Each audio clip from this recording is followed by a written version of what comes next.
Well, hello, and welcome to the first episode of the BV podcast for the bright spring month of April, when up and down lovely Dorset we'll be enjoying seeing things burst into life again, and we'll be thinking too of all those Easter chocolates. I'm Jenny Devitt. And hello from me, Terry Bennett. And in this first April episode, we'll have a selection of your letters. And in our regular Grumbler column, our correspondent sees Dorset Council's latest grand plan for public transport as no more than 3 buses and a vague promise. I've been speaking to Anna Rakaza and Dan Crossman of The Little House, Artisan chocolatiers in Wimborne, about their simply delicious-looking creations.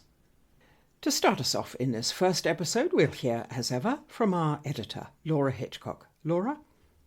We are shortlisted again. No pressure, but we are the reigning champions of the regional publication of the year. Is it possible to do the double? Who knows? But we'll be brushing the biscuit crumbs off our posh frocks and heading to Mayfair just in case. This year the shortlist has taken a bit of a personal twist. We're up against the mighty Liverpool Echo, which is frankly bonkers, but also, oddly, our childhood local paper, the Southend Echo from Essex. The announcement triggered a long-buried memory. Aged 8, I apparently won a competition I had no recollection of entering, and my parents had to take me to the prize presentation. The Southend Echo photographer captured the moment in full glory. Me, being handed a 4-foot-tall doll, just at the exact moment I realised how truly, horrifyingly scary she really was. Elsewhere in the issue, equestrian fans might want to brace themselves. Not only do we have an extended profile on the president of the British Blacksmiths and Farriers Association, Dorset farrier Abby Bunyard, but the Glanville foals are back. Long-time readers will know our annual joy, whiskery noses, daft ears, and those glorious, ridiculously long wobbly legs. Also, if you're an equestrian fan, don't forget to sign up to the Tack Room. It's our new free equestrian newsletter. You'll see it linked on the website and on Facebook, etc. The anonymous Grumbler column, which is always a fun read, is a bit of a star turn this month. Don't miss that. And finally, a note on this month's farming columns. They are some of the most read columns, rightly so. Andrew Livingston's on a short break with a poorly child this month, but George Hosford has more than adequately filled the gap. George writes this month with a barely contained fury that's impossible to ignore. His anger is real and entirely justified. The latest decision from government to pull the plug on the SFI has dealt a significant blow to the farming community, but the real consequences will be felt far beyond the fields. Please do read his column on page 38. It really does matter. As usual, a selection of your letters to the editor, and Catherine Ellis writes by email on the Dorset Insider. I just wanted to write and say how much I enjoy the Dorset Insider column. It has quietly become my favourite read in the magazine. Last month's piece, Build Baby Build, was another excellent example. Clear-eyed, thoughtful, and obviously written by somebody who actually understands how things work beyond the headlines and the social media noise. It's incredibly refreshing to hear a knowledgeable, experienced voice talking sense about local government and planning. Whoever the anonymous councillor is, I hope they know their insight is appreciated. More of this sort of thing, please. On the same subject, Jeff L. says, I don't usually write in, but I've taken quite a shine to that Dorset Insider column.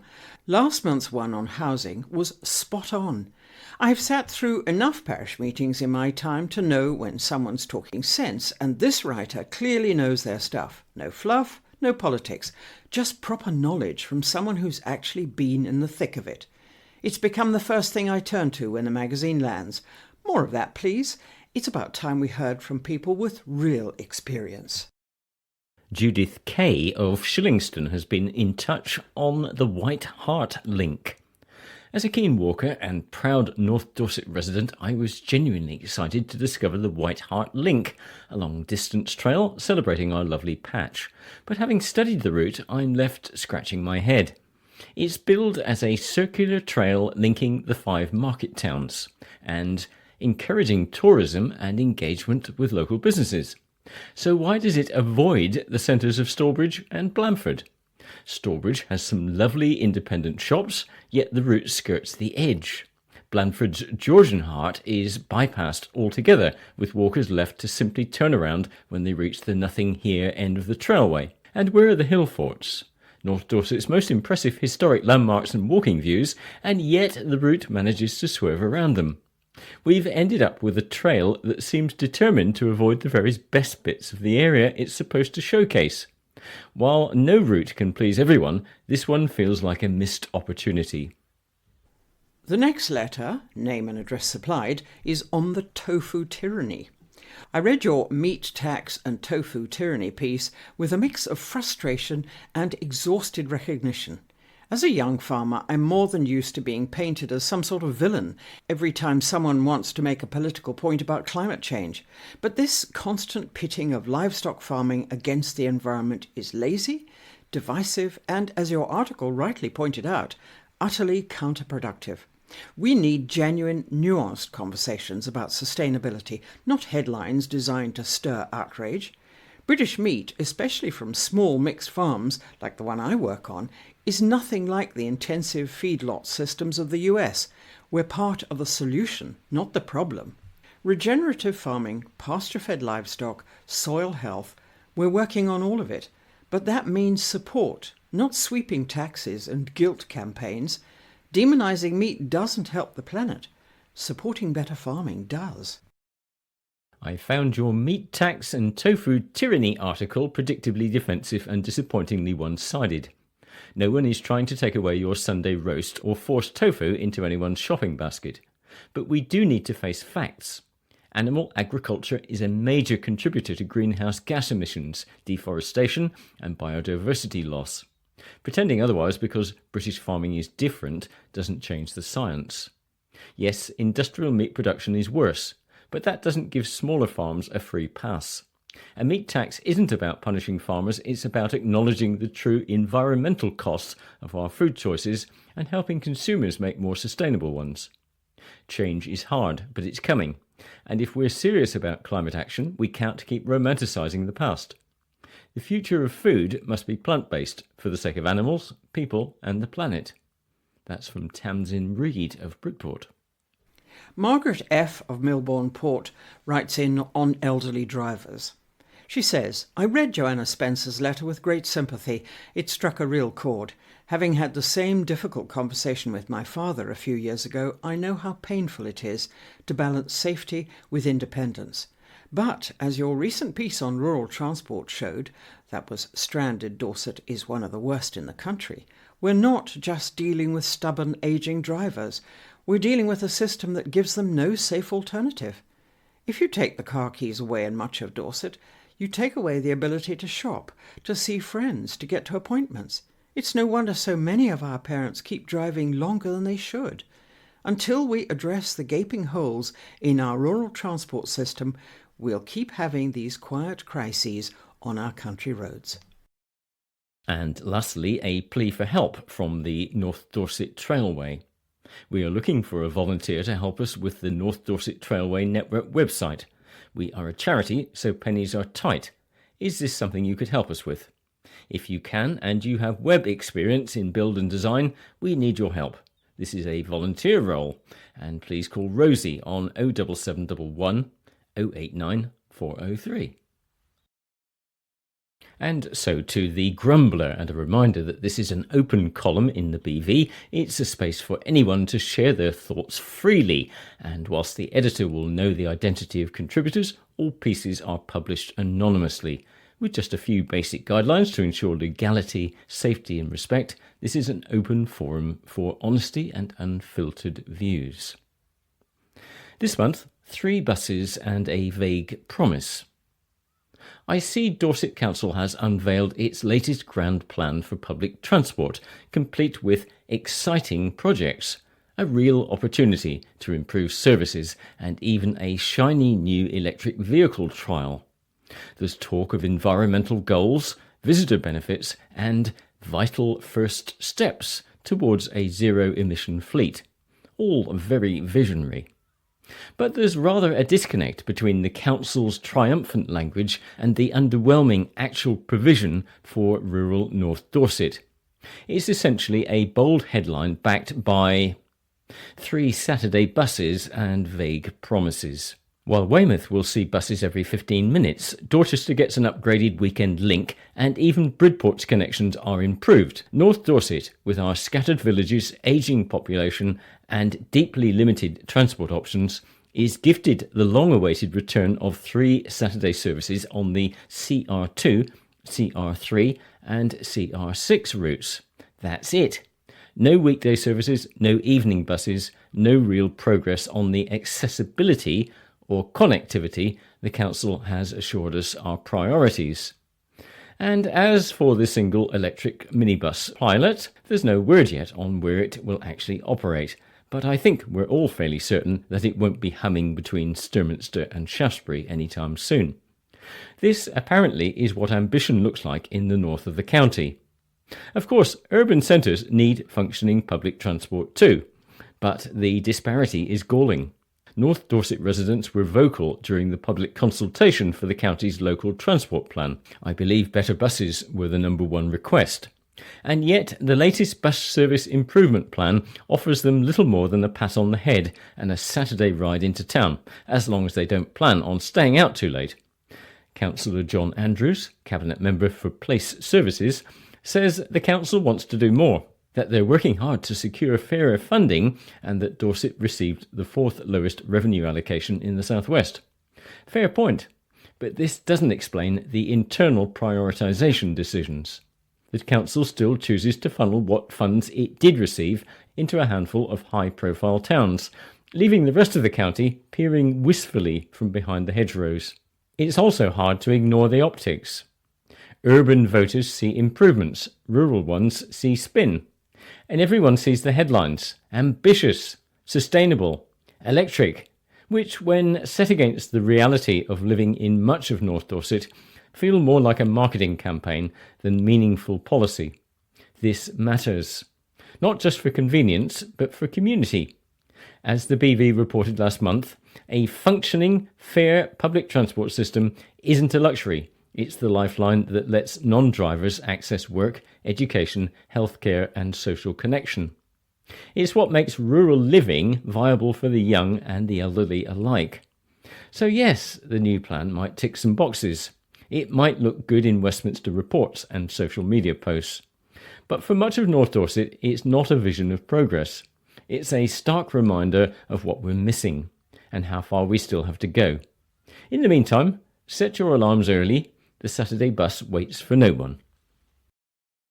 It's the chocolatey time of year, isn't it? And Easter eggs are on the menu all round. But we'll have noticed that our favourite chocolates have either shrunk or gone up in price, and that's all down to an increase in the price of cocoa beans. Down in Wimborne is an award-winning artisan chocolate enterprise consisting of Anna Rakaza and Dan Crossman, and their chocolates look truly mouth-watering. I wondered how that significant price hike for their raw material was affecting them at the Little House Chocolates. Well, Anna had an interesting little statistic there that she's just shown me, that 3.5 years ago, for a 10 kilogram bag of chocolate, we were paying just over £70 for a bag. And 3 years later, we're paying £170. So, as you can see, that is a huge increase in price, and that has to be accounted for somewhere. So that means that prices have to go up on an already sort of luxury, expensive product. And we're just very fortunate, really, that people are still willing to pay for top quality. But obviously, it's less than ideal. Exactly. Well, I know that a big part of the problem has been put down to climate change, but that's not the only reason for that price hike, is it? No. Well, a lot of it is to do with the fact that they've had either too much rain or too much sun, but there are a few other factors at play. There's I believe there's diseased roots, things like that, which have caused that as well. But that's just made for an overall shortage in supply, and of course it's supply and demand. So when there's not as much available, then the price gets shot up rapidly. And speculation on the futures market too. That's right. Yeah, that all comes into play. I think if you're buying huge quantities of it, then obviously there's still some still good deals to be had, but in the quantities that we're buying it, we're right at the tail end, so we're paying top whack for it. Yes, an uncomfortable position to be in. Do you buy your beans? Do you buy the beans in, or do you buy chocolate in? We buy chocolate in, so we buy from several companies that make it already in pellet form for us to just melt and use some sort of the best quality couverture chocolate. And those are companies in this country? The companies that we actually buy it from are in this country, but obviously it's produced elsewhere. But the thing is, we only want to buy the best chocolate that's available, because anything less than that and it's detrimental to the end product. So as a small-scale specialist chocolatier, you're in the top end of the business, aren't you? Which means your customers aren't expecting cheap chocolate prices. Yeah, so it's obviously we like to use the best chocolate that's available, but we also use the very best ingredient go inside the chocolate. So we'll use sort of natural fruits and all the best products that we can get to create a real top quality product. So it would be silly of us to use great quality chocolate and then not fill it with great quality filling. So I think as long as we keep doing what we're doing and try to make the best product that we can, if the prices have had to rise steadily year on year, then we're very fortunate to have great customers who are happy to go along with that. Now, Dan, you're Dorset born and bred, but Anna, you moved here from Cambridge? Yes, I've lived and worked in London for 11 years, but during the lockdown, I moved back to my family in Cambridge, which is where I started the business. And 4 years ago, nearly 5 years ago, and I moved to Dorset to live with Dan. And it's a different life, but I'm really enjoying the countryside life and the little business that we've got going. A bit definitely very different from London. Yes, you came from a patisserie background. And why the switch to chocolate? I've always been interested in chocolate, and during lockdown I thought of like, what can you send? Or you can't really send cakes and stuff across the country, but you can send chocolate across the country in pretty gift packaging, and that kind of boomed throughout lockdown when we were all in quarantine and everybody was sending chocolates to their loved ones across the country. And from then on, we've managed to gain regular customers from the beginning who continue to be our customers now. And where did you learn to make chocolate? I learned to make it throughout my experience of working in kitchens. I worked in a French brasserie once, and one of my head chefs taught me how to temper chocolate then, firstly. But it wasn't until during lockdown that I really kind of honed in on my craft and spent all my time learning and mastering the technique. And what was it about making chocolate that appealed? I think it's that it's quite technical, and I like that. I'm not really a spontaneous cook where you can just put a little bit of this, put a little bit of that, and chocolate is very precise, where you have to keep things in a specific temperature, and there's a lot of factors to go around, and so things shouldn't set too quickly, and you have to maintain that kind of viscosity in your chocolate for working with it for every time. And I like the challenge of that, and that you can make colorful chocolates like bonbons from melted chocolate, and I really like the science of that. And temperature is critical, isn't it? So presumably the place in which you work and you're making and forming the chocolates matters a lot. Yes. During the summer, we pause our chocolate production because it's just not possible to send chocolates across the country. But during the colder and the winter and spring months, that's when we really kind of, what do we call it? Where it's the optimum temperature to be able to produce it. It's much easier in a sort of a clement climate, rather than as soon as the temperature gets too high, then you're battling the heat. So if we do make any in the summer, then we have to sort of get up very early to beat the sun. Get up before the larks, you mean? I had no idea that it was a sort of a seasonal, that the luxury end was a seasonal produce. Well, it's only because we still make it from our non-air conditioned premises, basically. if we were able to make it in a temperature controlled building, then obviously that would be absolutely fine. But then we still got the battle of sending it through the post, and you can't predict how it's going to get left in the sunshine somewhere, all the rest of it. So we still do our corporate jobs in the summer, because we can send those very, very quickly, bit on a large scale. But with ice packs normally. Yeah, surrounded by ice packs. But the single sales, that we stop those for June, July, and August. And that's the business to business end that I understand. So you're supplying what sort of businesses with your chocolates and sending them in their ice packs? Yeah, we tend to, because we can offer a product from beginning to end, really. So we can spray the colours, the chocolates in anyone's corporate colours. I was a graphic designer in a previous life, so we can do all the custom packaging with logos and everything. And we do quite a lot of jobs for people like Salesforce. We've worked for Cloudflare. We've done jobs for Sky TV. Any companies from big to small, really. Anybody who wants something a little bit special and bespoke to send to either their clients or employees as well for Christmas. Yeah. Just a nice special luxury gift. That's it. Yeah, it's a little bit different from a mouse mat or a key ring. Very much nicer. Might not last as long though. No, highly doubtful. Now, Anna, you're the chocolatier of the little house. I get the impression that you regard your chocolate making partly as an art. Yeah, I think so. I like to play around with different colors every month. We do different flavors revolving around different themes every month, and that's when my creative side really comes out. For March, we did Women in History chocolates. So we based 4 flavors revolving around women who have like scientists and aviators, and made the colors match to their countries and where they're from, and the flavors match to the countries where they're from. And I think I loved doing the creative aspect of that.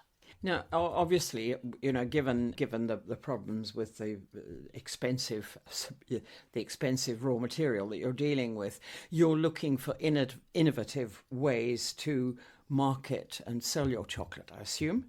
Yes, most of our advertising actually we do on social media. So it's Anna works very hard at keeping our Instagram page constantly moving. So with stories sort of 3 times a day, and sort of constantly on the. You have to constantly think about content, but it has to be interesting content and content that's engaging rather than just sort of salesy content all the time. So it's turned out to be quite a large part of your week, hasn't it? Yeah, it's a whole different job.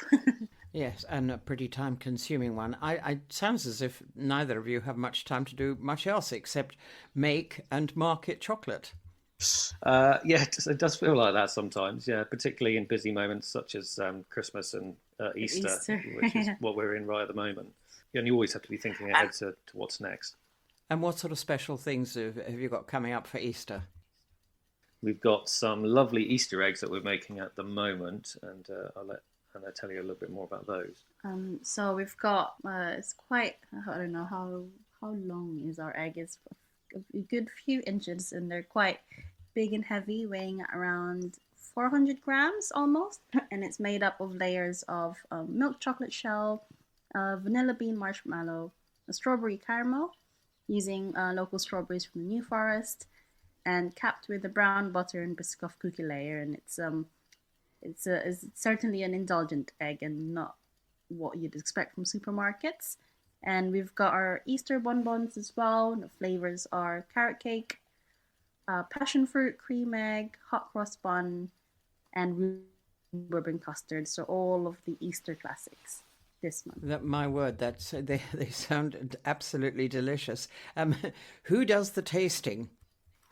We both do. I must admit, I ate half an egg last night that we'd made for one of our samples, and once I started, I couldn't stop. It doesn't happen very often, but every now and then it gets the better of me, and I have to raid the cupboard for something that Anna's made.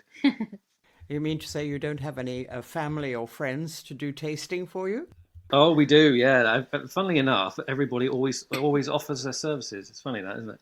But no, our parents quite often have chocolate or cakes or offcuts or bits and bobs thrust upon them, and they're always very happy to take it off our hands. If we had it here all the time, then we wouldn't be long before we couldn't fit out the door.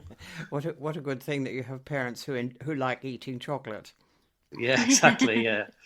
Now, of course, talking of price, there comes a point when even a loyal customer, and you do have them, might balk at higher prices and think of another special gift to give someone. But I suppose in the end, it's about persuading Dorset people to be loyal to Dorset and buy Dorset produce. There's certainly an element of that, and we like to encourage that by making sure that we do what we can to support other small businesses or just other Dorset businesses. So we always try to make sure that we've got something in our products that we've sourced from Dorset that month, whether it be Dorset sea salt or strawberries or fruit, or sometimes we've done sort of boxes that contain gin, for instance. So we've used a local gin. There's all sorts of people that we've used, and that tends to sort of keep everybody having sort of engaging in supporting everybody else. So that's quite important to us. But it doesn't sort of just apply to Dorset. I think if you're good to your customers everywhere and engage with them and make sure that you're fair, then they'll hopefully continue to keep coming back. Anna, I just wonder if you come to the end of the day sometimes and think, I don't want to see another bit of chocolate. Sometimes. I think that happens during Christmas. It's just Christmas is horrible. very, very, very, very busy. But at the end of the day, and the next day, I still come back to chocolate. So it's a love-hate relationship, I would say. Yeah. So let's hope it continues to be a love relationship for some long time to come. Yes. Thank you both very much indeed for sparing the time. I'll let you get back to your very busy pre-Easter schedule. Oh, our pleasure. You Thank you for having much. us on. We appreciate it. It's nice to talk to you. Anna Rakaza and Dan Crossman of the Little House, Artisan chocolate makers in Wimborne. And with thoughts of chocolates and spring, we'll sign off this first episode for April 2025. So it's bye-bye from me, Jenny Devitt. And until next time, goodbye from me, Terry Bennett.